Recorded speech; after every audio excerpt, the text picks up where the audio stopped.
Okay, I'll just show you how to stream music from your phone through the Bluetooth audio system in this 2017 SKODA Octavia.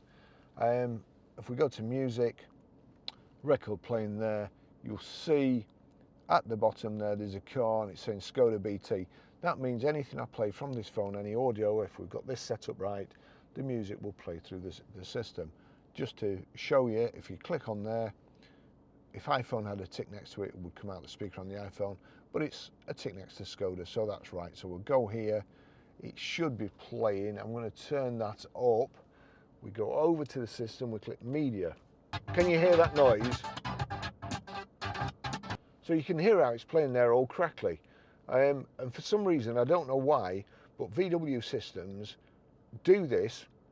And you have to, if I just go to Bluetooth, switch that off.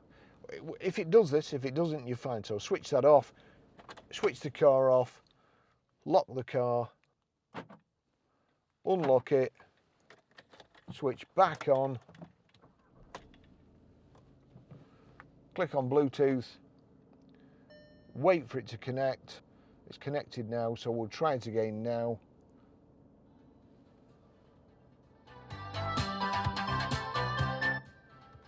That's perfect. I'm really glad it did that, because it's as I say, the VW system, for some reason it does that, and I don't know why, but it's Skoda, it's Seat, it's VW, Audi, probably Lamborghini as well, if the system's in there. So at least that shows you how to do it. Disconnect your Bluetooth, switch the car off, switch it back on again, connect your Bluetooth, and it should work okay.